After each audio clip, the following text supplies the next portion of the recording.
Bonjour à tous et bienvenue sur Abondance Multiple. Nous voici dans la troisième et dernière partie de la conversation avec Credo Théo pour nous parler d'agro-business.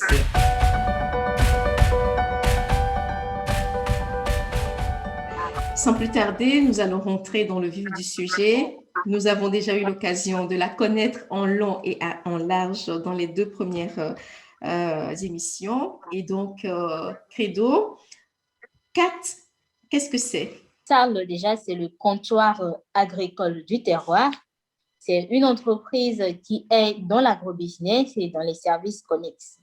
Donc, CATSARL a commencé, a été officiellement enregistré en 2015 et actuellement, nous avons plus de 6 ans sur le terrain et l'entreprise a comme produit, je vais anticiper, Oui, vas-y, je et t'en son... prie.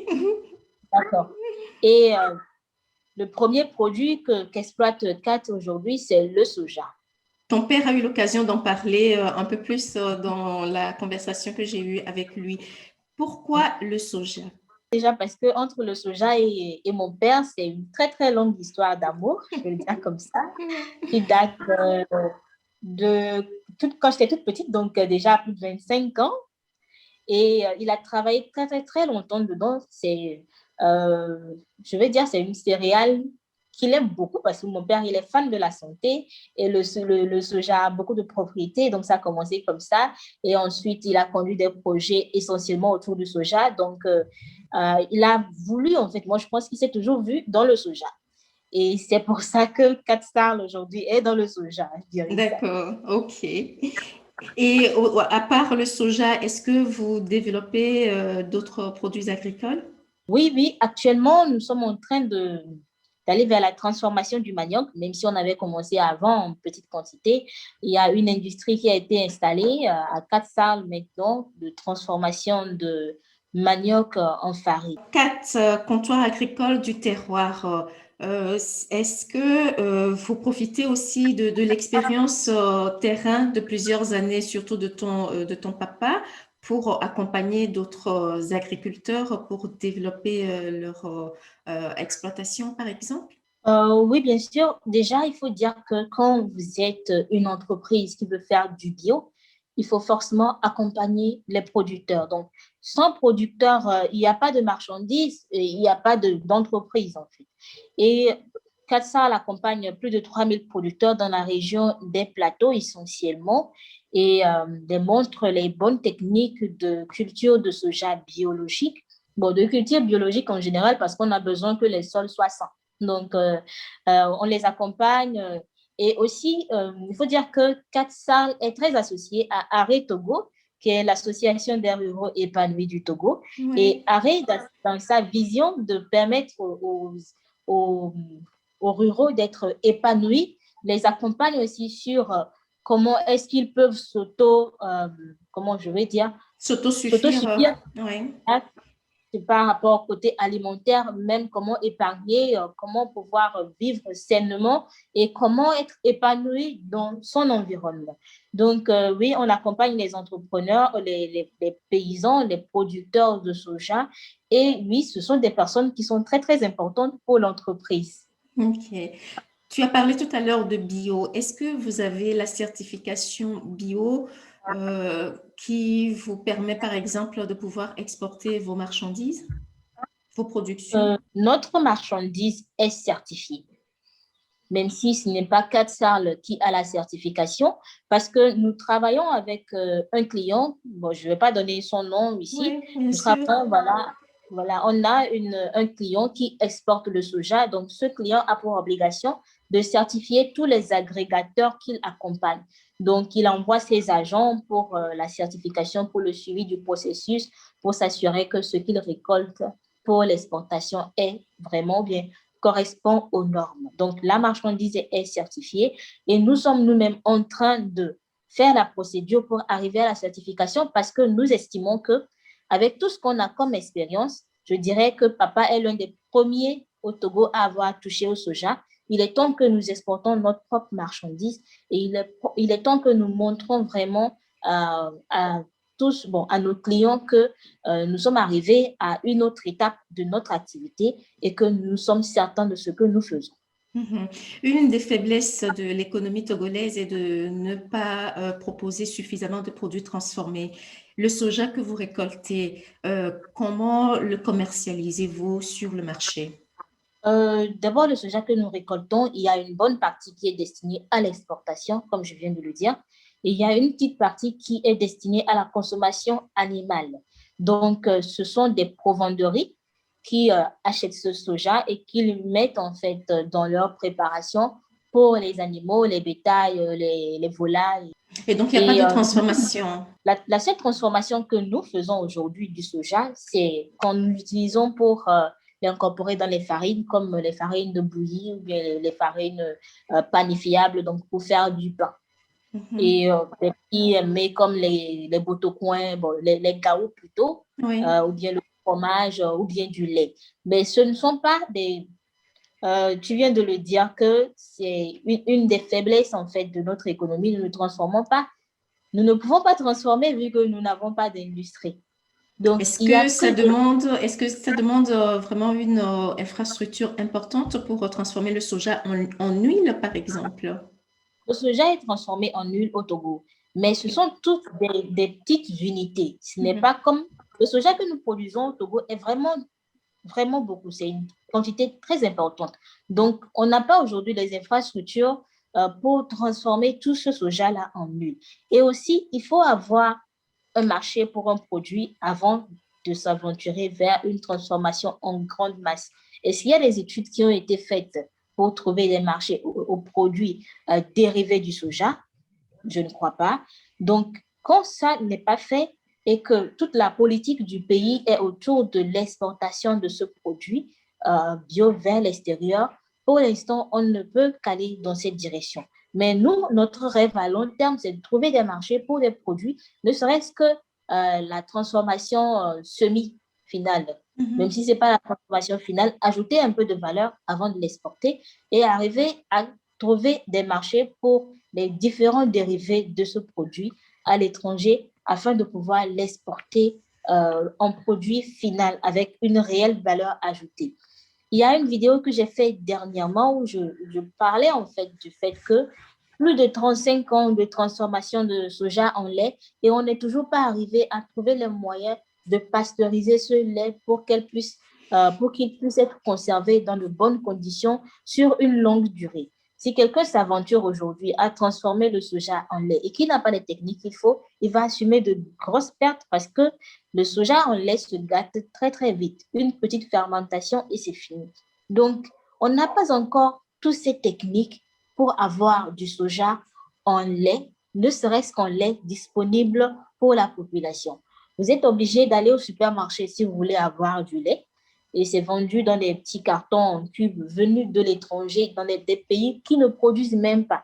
Donc, on est en fait dans la même dynamique que le café et le cacao, où on prend la matière première chez nous, on l'exporte avec les emplois que ça crée et on transforme ça, on le rachète chez nous Ouais. et voilà, tu achètes le kilo de soja peut-être à 200, mais tu achètes le petit cube de lait de soja à plus de 1500, 1200, 1500 en Oui, allant.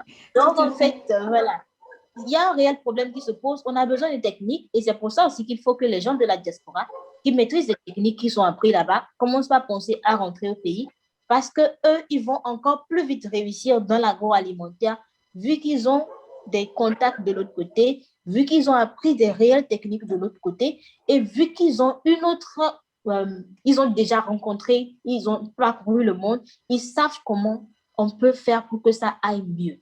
Donc, il Oui. faut que ces personnes qui voient en ces interviews comme ça des opportunités pour rentrer et mettre en place de vraies entreprises et pouvoir tirer en fait un plus de bénéfices parce qu'ils sont en contact avec la matière première, ils le transforment et maintenant ils peuvent l'exporter vers les pays étrangers parce que notre marché, comme tu viens de le dire, est Il est petit. étroit, ouais. Là, on a l'Afrique comme marché. Nous sommes africains. Avant tout, nous sommes noirs, nous sommes africains. L'Afrique est vaste, l'Afrique est notre marché, mais on ne l'explore pas, on ne l'exploite pas. Il faut qu'on commence aussi par penser à ça avant de penser forcément à l'envoyer plus loin. Oui, c'est ça. Mais décidément, pour moi, dans les trois parties de l'interview, j'ai vu pas mal d'opportunités et le fait qu'il n'y ait pas suffisamment d'infrastructures de transformation, c'est encore une opportunité pour la chaîne préférence locale pour faire passer le message, une cohésion, une mutualisation des apports de chacun pour pouvoir mettre sur place ces infrastructures-là qui permettront d'assurer la transformation de certains produits sur le marché togolais. Ça peut être une Oui. occasion, ça peut être une thématique à lancer sur la chaîne préférence locale. On a déjà quand même, dans mes vidéos, j'essaie quand même toujours d'aborder l'aspect transformant pour ajouter de la valeur au produit. Comme tu l'as dit, mais je n'ai pas encore vraiment pris un terme qui ne parle que de ça pour pouvoir inviter les gens. Mais en même temps, je suis contente parce que grâce à Préférence Locale, il y a beaucoup de personnes qui sont entrées en contact avec moi, qui sont rentrées pour installer des usines. Il y a un monsieur qui m'a contacté il n'y a pas longtemps que j'ai ensuite mis en contact avec mon père parce qu'il a vu la vidéo sur le manioc et il est rentré pour installer une usine de transformation de manioc en spaghetti. Oh, magnifique. Ben voilà, c'est ça. Et il y a plein de personnes qui, comme ça, qui m'écrivent, qui me disent, bon, voilà, j'ai vu ta vidéo, j'ai vu des opportunités dans ci, je rentre, je monte ici, ou bien mon projet, c'est de faire ci, et je suis déjà en train de travailler dessus, je veux que tu m'accompagnes. Donc, je crois quand même que les gens trouvent des opportunités dans des sujets comme ça. Ok. Pour finir, une dernière question. Étant dans le domaine de l'agrobusiness, tu dois sûrement être au courant de l'acquisition, entre guillemets, sauvage des terres agricoles qui se fait un peu partout, aussi dans notre pays. Quelle est la stratégie que vous adoptez par rapport à ça? Quelle sensibilisation apportez-vous aux paysans, aux agriculteurs pour qu'ils prennent soin de leurs terres? Déjà, moi-même, je vends des terres. Je suis aussi, c'est pas agent immobilier, je sais pas comment on les appelle un peu.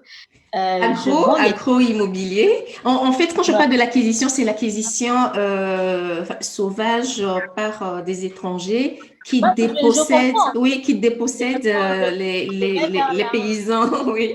Voilà, c'est ça. Je suis en train, en fait, d'aller vers là. Je suis agro-immobilier, tu viens de le dire, c'est ça? Oui, oui, oui, agro-immobilier, on va dire, oui. D'accord, ok, je suis agro-immobilier. Je viens d'apprendre le mot, je vais vérifier après quand même. Et pourquoi je suis devenue agro-immobilier? Je parle beaucoup de l'agro-business et on ne peut pas produire si on n'a pas de terre. Mhm. Et je suis très ouverte à des sujets autour de l'agro-business. Et ce qui revient toujours, c'est que telle personne a acheté tel nombre de terrains ici, telle personne. Et aussi, les gens sont en train de dire que bientôt, on ne pourra même, on sera obligé de venir relouer des terres chez des étrangers pour pouvoir cultiver. Or il faut savoir quelque chose. Si moi, j'ai fait notre champ longtemps, j'ai traîné avec les ruraux, c'est mon monde en fait. Ils vendront toujours leur terrain. Il n'y a pas aujourd'hui, à moins qu'il y ait une volonté politique pour venir dire niet, on bloque, c'est nous qui décidons de où vendre, quand vendre et on surveille qui achète. Les gens vont continuer par vendre leur terrain parce que les terrains appartiennent aux collectivités, c'est leur terrain. Donc, c'est eux qui décident à qui le vendre. Et on sait très bien que même quand ils le vendent, ils ne font rien, pas grand-chose de l'argent. C'est Après, ça, voilà, ça oui, finit. oui. Mhm. Parce qu'il n'y a pas un réel projet derrière et l'argent, quand tu le reçois, Exactement. Oui. ça finit. Mais sauf que tellement nos frères et sœurs ont été arnaqués dans les problèmes de terrain que les gens ne veulent plus investir dans l'immobilier, dans le foncier. Donc, moi, j'ai décidé, vu que beaucoup de personnes me connaissent, surtout de la diaspora, ils savent que je ne suis pas une personne qui va s'amuser avec son image. Ils savent que j'ai une réelle cause que je suis en train de défendre derrière. J'ai commencé par vendre des terrains en financement. Donc, les terrains en financement, je vais t'expliquer un peu. Il y a une Oui. collectivité, voilà, la dernière que j'ai fait, il y a une collectivité qui a 500 hectares. Et ces hectares-là ne sont pas, il n'y a pas de plan, il n'y a rien, il n'y a aucun document parce que, bon, ils n'ont pas d'argent pour faire les documents. Oui, tout Donc, à fait. ce qu'ils vont faire, c'est trouver une personne qui va financer les procédures administratives pour obtenir les plans et tous les documents, les papiers du terrain. Donc, pour ça, un terrain qu'on doit vendre normalement à 1,5 million, on va même le vendre jusqu'à 500 000. Et moi, mon rôle aujourd'hui, c'est de trouver des personnes qui vont acheter ce terrain sans papier à 500 000 francs pour pouvoir faire les papiers et leur donner leur plan. Donc, on a un accord de financement, signe un reçu de financement. Avant qu'ils ne fassent l'opération, ils ont tous les documents qui les garantissent que le terrain appartient aux collectivités. Donc, c'est des autorisations du tribunal, de la mairie, du chef de village et la signature des mandataires désignés par le tribunal et tout. Donc, ça permet aux gens de se dire, bon, je n'investis pas trop. Certes, c'est un risque que je suis en train de prendre parce que dans le foncier, ils n'ont aucune confiance. Ouais. Mais quand même, voilà, j'investis à un coût réduit et je fais confiance à une personne que je connais, ne serait-ce qu'à travers les réseaux, mais qui quand même a une réputation à défendre et qui fera tout pour que le processus aille jusqu'à la fin. Ouais. Donc, moi, je communique, je fais savoir aux gens que on ne peut pas dire que parce que les gens sont en train de nous arnaquer dans le foncier, on ne va pas acheter des terrains chez nous. Il y a plein de procédures aujourd'hui pour nous garantir, pour nous assurer que le terrain, il n'est pas encore vendu à quelqu'un. Et dès qu'on achète notre terrain, on fait les titres fonciers, on fait tout, on boucle ça, c'est plié en fait. Donc, quand quelqu'un m'aborde, je lui dis, bon, tu passes par le cadastre, tu vas vérifier ici. Quand tu es à l'étranger, tu as quelqu'un au pays, envoie la personne. Parce que même si moi, je te garantis, envoie quelqu'un pour aller vérifier. Oui. C'est ça. Et après, je suis le processus jusqu'au financement. Et après, on met la pression aux gens pour que le travail soit fait. Parfois, ça prend plus de temps qu'ils le disent, mais c'est la pression, c'est être derrière eux. Et j'ai vendu plus de 15 hectares comme ça en une semaine, en fait, dans le financement. Et en fait, l'idée, c'est d'amener les gens à acheter le terrain. Parce qu'on dit souvent qu'ici, il y a quelqu'un qui dit, il y a 5 ans, c'était le bon moment pour investir dans le foncier au Togo. Le second bon moment, c'est aujourd'hui. Parce que dans 5 ans aussi, ça va encore changer, les choses vont prendre de la valeur. Et dans 5 ans, tellement les choses sont moins chères chez nous, parce qu'il faut le reconnaître. 1,5 million pour un blanc qui vient acheter un terrain, ce n'est pas grand-chose. Un terrain agricole, donc 1 hectare en plus, ce n'est pas grand-chose. Il viendra et il va faire un mariage blanc et il va en acheter tout plein. Parce que normalement, il faut que tu sois togolais pour pouvoir en posséder. Mais il y a plein de moyens de contourner le système. Autant investir dans nos terrains chez nous, même si on n'a pas un projet à faire dessus, on garantit ces terrains, on le loue aux villageois qui sont en train de travailler dessus et ça va éviter qu'un jour, on soit obligé de supplier des gens pour cultiver chez nous. Parce qu'il y a quelque chose qu'on doit savoir. Ouais. Il y a quelque chose qu'on doit savoir. On a de très bonnes terres au Togo. Il y a des cultures qu'on peut faire même du nord jusqu'au sud, en fait. Jusqu'au nord. Et l'agro-business, c'est un secteur qui est en train d'exploser. Les gens vont manger. Tout le monde doit manger. Tous les jours, on doit manger. Partout sur la planète, tous les jours, il faut manger. Au moins une fois par jour. C'est ça. J'étais en train d'avoir une discussion dernièrement avec une personne qui m'explique que si un jour, on met un embargo sur le Togo et on se dit que bon, on ne vous livre plus rien, vous ne pouvez plus importer, vous ne pouvez plus exporter, et que vous êtes incapable en fait de consommer ce que vous cultivez, vous allez vivre de quoi? Mais maintenant, si on est même incapable de cultiver parce qu'on n'a pas de terre, là, c'est encore plus grave. Donc, il faut vraiment qu'on commence par penser à acquérir nos terrains, à les garder pour nous et maintenant à les exploiter, à les mettre en valeur. Donc, moi, je continue, c'est une sensibilisation que je fais. Je n'ai que ce moyen d'action aujourd'hui, la sensibilisation. En parler suffisamment, il y a plein de personnes qui écoutent, qui le mettent en pratique. Pour d'autres personnes, ça prend plus de temps, mais est-il quand même que je suis confiante que ça va aboutir. Donc, aider les personnes essentiellement de la diaspora parce qu'ils ont les moyens de le faire pour avoir des terrains agricoles sécurisés ici. C'est une des missions que je me donne aussi. Ok, merci beaucoup Credo. Investissez dans l'agrobusiness, dans l'achat de terres agricoles. Et même si aujourd'hui vous ne savez pas quoi en faire parce que vous n'avez pas encore un projet défini, sachez qu'il y a des structures au Togo qui peuvent vous accompagner et vous guider dans le choix des projets que vous pouvez mettre en place. Il suffit de prendre contact soit avec moi, soit avec Credo pour vous orienter. Merci beaucoup, Credo, et à très bientôt. Merci beaucoup, Anita. Merci pour cet échange qui m'a vraiment plu. Très relax, très convivial et surtout avec ton sourire, hein, je te dis. Merci. À bientôt. À bientôt. Ciao, ciao.